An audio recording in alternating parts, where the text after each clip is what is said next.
कहानियों को याद रखें, इस संग्रह को याद रखें, तब तो इसकी अर्थवत्ता है इस परिचर्चा की भी। अन्यथा नाम के वास्ते जैसे लोकार्पण समारोह हुआ करते हैं और लोग भूल जाया करते हैं, ऐसा नहीं होना चाहिए। कहानियों की बात हो रही है, हमारे बीच कई कहानीकार मौजूद हैं। मंच पर महेश कटारे जी हैं, डॉक्टर अभिज्ञात हैं, सामने भारती साहब बैठे हुए हैं, पीछे सुरेश शॉ जी हैं। और इन कहानीकारों की मौजूदगी में मैं कहानी को लेकर के कुछ कहने की धृष्टता कर रही हूँ। कहीं कुछ चूक हो जाए तो आप लोग क्षमा कर दीजिएगा। कहानी को लेकर के किसी आलोचक ने कहा था, एक तो पहले ये मान लेते हैं कि कहानी विधा हमारी है ही नहीं। इतिहास में बहुत सारे लोग हैं जो मान लेते हैं कि कहानी की विधा जो है भारतीय नहीं है। हालांकि मैं इसके पक्ष में नहीं हूँ, मैं इसका खंडन करती हूँ लगातार। तो उनका ये कहना है किसी आलोचक का, स्टोरी या कहानी को परिभाषित करते हुए, story is a slice of life. क्या है कहानी? जिंदगी का एक टुकड़ा है और इसी नाम से एक ब्रिटिश कथाकार की एक कहानी भी है। अब हम इस स्टोरी को लेकर के या फिर हम जिंदगी के टुकड़े को लेकर के अगर हम सोचें और उस पर मीना जी की, माफी चाहती हूँ, कुल 29 कहानियां हैं। बार बार 28 की चर्चा हो रही थी, मैंने किताब दोबारा निकाला, अब देखा कुल 29 कहानियां इस संग्रह में हैं, छोटी बड़ी कहानियां। मूलतः इन्हें लघु कथा नहीं कहा जा सकता, इन्हें आप छोटी कहानियां कह सकते या फिर सिर्फ कहानियां कह सकते। तो ये जो छोटी कहानियां हैं वो जिंदगी के उस टुकड़े का एक छोटा सा टुकड़ा है। जिंदगी के टुकड़े को कहानी परिभाषित करती है या कहानी को उस तरह से परिभाषित किया जाता है। मीना जी की कहानियां उस टुकड़े में से एक छोटा सा हिस्सा, छोटा सा टुकड़ा, छोटा सा कौर है और जो आपके मुंह में घुल जाता है। अब इस घुलने के पीछे के कारण क्या है? कारण यह है कि जिस दौर में मीना जी कहानियां लिख रहे हैं और उस दौर में जिस तरह की कहानियां लिखी जा रही हैं, क्या मीना जी की कहानियां उसी तरह की कहानियां हैं या थोड़ी सी भिन्न है? तो थोड़ी सी भिन्न है, क्योंकि वह सहज सरल ढंग से उतरने वाली कहानियां हैं। न सिर्फ कागज के पन्ने पर सहज सरल ढंग से उतरती हैं, बल्कि वह पाठक के दिमाग में भी बहुत सहजता के साथ उतर जाती है। अब ये जो सहजता है वो कई बार बहुत अच्छी चीज नहीं मानी जाती है। आलोचकों की दृष्टि से अगर हम बात करें तो सहजता को कई बार बहुत अधिक सपाट बयानी का नाम भी दे दिया जाता है। लेकिन सभी पाठक तो बहुत अधिक जटिल चीजें नहीं पढ़ते हैं, उन्हें सहज चीजें चाहिए जिनके साथ वो अपने आप को जोड़ पाए, जो उनके हृदय तक संप्रेषित हो जाए। अभी मैंने अपनी माँ का जिक्र किया था। जब मीना जी ने मुझे ये किताब दी तो मेरी माँ ने मुझसे पढ़ने से पहले ही ये किताब पढ़ी, आसानी से पढ़ ली ये किताब। और मेरी माँ बहुत अधिक पढ़ी लिखी नहीं है, इसके बावजूद मेरे आसपास बिखरी किताबों में से उठा के वो पढ़ती रहती है कुछ जो उन्हें अच्छा लगता है। तो मैंने उनसे पूछा कैसी लगी कहानियाँ? उन्होंने कहा हाँ ठीक है बात, यानी अच्छी है, अवधि बोलती है। उन्होंने कहा हाँ अच्छी कहानियाँ हैं। तो इसका अर्थ क्या निकला कि ये जो कहानियाँ हैं वो एक साधारण पाठक को सहजता के साथ बांध लेती है। कहानियों को लेकर के एक बात और भी कही जाती है। एक बड़े कथाकार ने कहा था कि कहानी में सारा खेल जो है वह स्मृति और कल्पना का है, और उसमें मैं अपनी तरफ से अगर जोड़ दूं तो पूरा जो कहानी का ढांचा विधान रचा जाता है उसमें भाषा एक महत्वपूर्ण घटक है और शिल्प जो है वो उस कहानी को बांधता है। और इस पर जब हम मीना जी की कहानियों की बात करें तो उनके पास स्मृतियां हैं। 90% जो कहानियां उनकी बुनी गई हैं वो सारी स्मृतियों से बुनी गई कहानियां हैं। कल्पना उसमें न्यूनतम है। क्यों न्यूनतम है? इसके कारणों पर भी हम विचार करें कि हम किन की कहानियां पढ़ रहे हैं। हम जिनकी कहानियां पढ़ रहे हैं उन्होंने अपने आसपास के परिवेश में जो देखा, अपने जीवन की घटनाओं में से चीजों को उठाया और उन्होंने कहानियों में उसे ज्यों का त्यों परोस दिया। बेहद सरल भाषा में जैसे हम और आप बातचीत करते हैं, ठीक उसी तरह की भाषा उनकी कहानियों में। चूंकि बंगाल की परिचर्चा हो रही है और हम सभी बंगाल की जमीन पर खड़े होकर के बात कर रहे हैं, तो मुझे अनायास बंगाल की लेखिकाएं याद आती हैं। यहाँ पर राज सुंदरी देवी हुई हैं। 1876 में उनकी आत्मकथा प्रकाशित हुई आमर जीवन, और उस आत्मकथा में उन्होंने लिखा, मैं इसका संदर्भ दे रही हूँ, उसके पीछे अपने कारण हैं। उस आत्मकथा में उन्होंने लिखा कि मेरे आसपास कागज का टुकड़ा पड़ा रहता था, लेकिन मैं पढ़ने से डरती थी। मुझे ऐसा लगता था कि कहीं कोई मुझे पढ़ते हुए न देख ले, और मैं चूल्हे के सामने खाना बनाते हुए प्रार्थना करती थी कि हे ईश्वर, मुझे पढ़ना लिखना सिखा दो। और अंततः उन्होंने पढ़ना लिखना सीखा और आत्मकथा लिखी, जिसने बहुत सारी लेखिकाओं के रास्ते आसान किए। और ये उदाहरण मैंने इसलिए दिया क्योंकि स्त्री के लिए लिखना कभी भी बहुत आसान नहीं रहा। हालांकि आज सैकड़ों की संख्या में लेखिकाएं सक्रिय हैं, लेकिन हमारी मीना जी निश्चित तौर पर उन लेखिकाओं से भिन्न पृष्ठभूमि से आ रही हैं। तो जहाँ लिखने के लिए बहुत सारी चुनौतियाँ आपको उठानी पड़ती हैं, बहुत सारे खतरे उठाने पड़ते हैं। अभी भाई सुशांत बोल रहे थे कि वो क्या है, उसमें सेक्स की छौंक नहीं है, तो वो लेखिकाएं भिन्न प्रकार की होती हैं।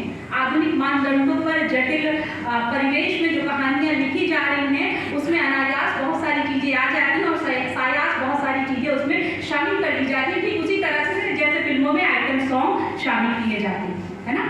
मीना जी जिस पृष्ठभूमि से आ रही हैं, वहां पर वो उस तरह की कहानियां, उनके पास ऐसे स्मृतियां नहीं है, और अगर है भी तो एक मूल्य बोध को लेकर के वो लगातार चल रही है, जिसे आप आदर्श कहते हैं, हम आदर्श कहते हैं। वो दृष्टि है कि हमें क्या देना है।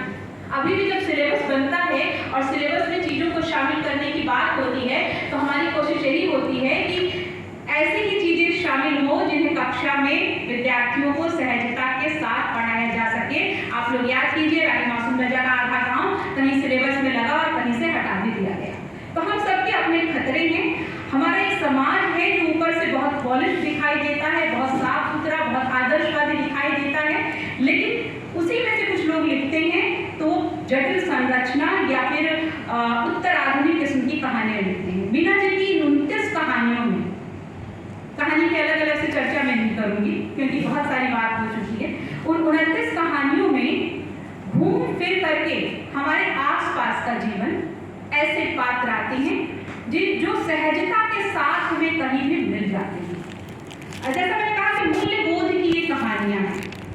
पहले की कहानी, अहंकार मत कीजिए, आपको सीधे सीधे बताती है स्वार्थी मत बनिए, रिश्ते हमारे कैसे होने चाहिए, रिश्तों को बदलते संदर्भों में किस तरह से आपको स्वीकार करना है। इसके अलावा कई तरह के, जैसे मैंने कहा कि स्मृतियों का बाहुल्य है उनकी कहानियों में, इसलिए उनकी कहानियों को पढ़ते हुए मुझे महादेवी वर्मा के रेखा चित्र या स्मृति चित्र याद आती है।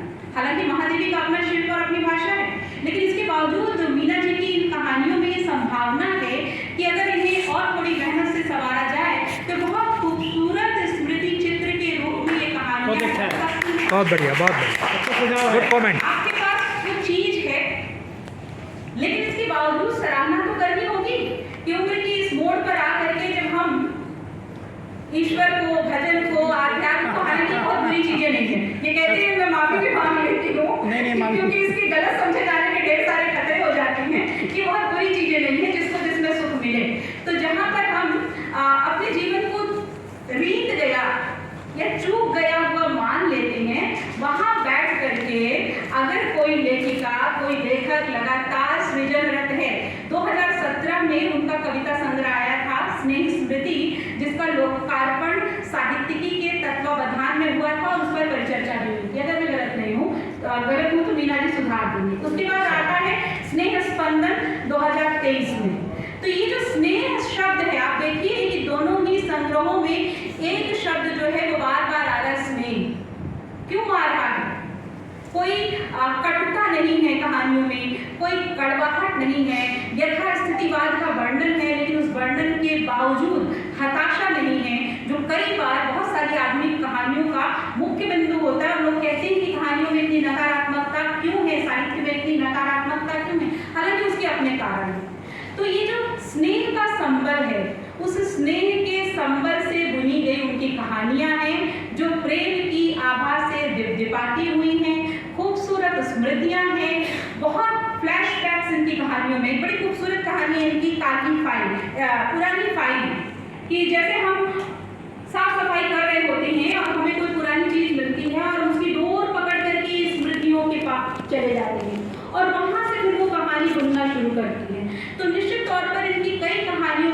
क्षमता है कि वह पाठक को बांध ले और पाठकों को वह रास्ता भी दिखाएं जिस पर चल करके वो अपने जीवन को सहज बना सकते हैं। दो पीढ़ियों के अंदर द्वंद्व की एक कथा है इनकी, और जिसमें पितृ पूजा कहानी आप सभी जानते हैं। पितरों की पूजा होती है पितृपक्ष में या फिर बरसी होती है इत्यादि इत्यादि, और उस समय देखा जाता है कि माँ पितृ पूजा के लिए सारी तैयारियां कर करके बैठी है, बेटा ऑफिस से छुट्टी नहीं ले पा रहा है।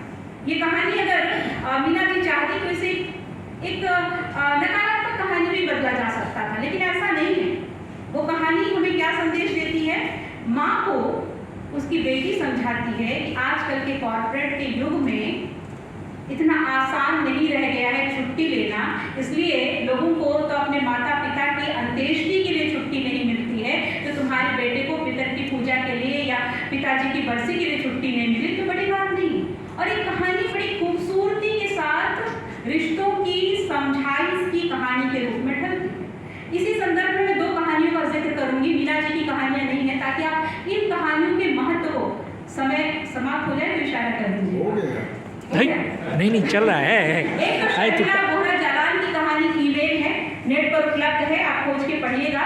जिस कहानी में माता पिता इंतजार कर रहे हैं लेकिन वहां पर बच्चे, विदेश में बसे हुए बच्चे नहीं आते हैं, और कहानी एक निराशा में भर देती है पाठक को। दूसरी कहानी है शंभू शरण सत्यार्थी की कहानी अंतिम दर्शन, जहां माता पिता दोनों बीमार हैं, दो बेटे हैं, अलग अलग शहरों में रहते हैं, बार बार चिट्ठी लिखे जाने के बावजूद कोई नहीं आता है, और जब माँ की मृत्यु हो जाती है, पिता दरवाजे पर घंटी सुन करके दरवाजा खोलता है तो देखता है कि छोटा बेटा खड़ा हुआ है, और पिता कहता है कि तुम अकेले आए?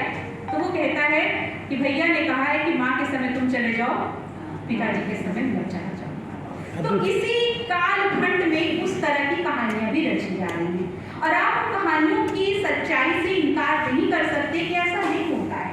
इसके अलावा हालांकि लिबास कहानी का जिक्र यहाँ पर हो चुका है, और लिबास को एक अलग नजरिए से देखा गया है, लेकिन मैं लिबास का एक स्त्रीवादी पार्ट भी देख रही थी।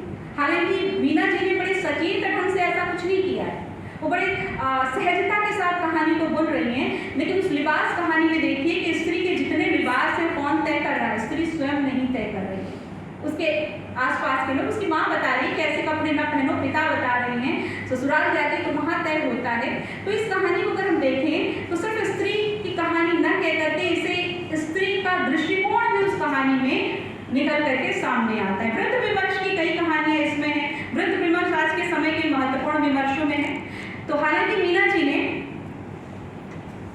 बड़े सहज ढंग से इन कहानियों का वितान रचा, लेकिन उस सहजता में एक अनायास सी सजगता भी शामिल हो गई है, और वो सजगता जो व्यक्ति अपने आसपास के परिवेश को सावधानी से देखता है, परखता है, समाचार पत्रों को पढ़ता है, टीवी पर समाचार सुनता है और देखता है कि लोग किस तरह से, लोगों की समस्याएं हैं, पारिवारिक जीवन की समस्याएं, वो बिल्कुल राजनीतिक समस्याओं पर नहीं जाती है, क्योंकि एक स्त्री का एक अपना अनुभव होता है और उसके अनुभव की अपनी सीमा भी होती है, और वही सीमा संभवतः उसका सामर्थ्य भी होता है। इसलिए मैं सीमा को सीमा कह करके कम नहीं आंकना चाहती, बल्कि उस सीमा को सामर्थ्य कहना चाहती हूँ, और उम्मीद करती हूँ कि आदरणीय मीना जी इसी तरह से अपनी कहानियों में जीवन के विविध रंगों को उतारती रहेंगी, और इसके अलावा थोड़ी सी अपनी दृष्टि को और उदार और विशाल करके सामाजिक राजनीतिक परिदृश्य को भी समेटने का प्रयास करेंगी। हमें उनके अगले संग्रह का बेसब्री से इंतजार है।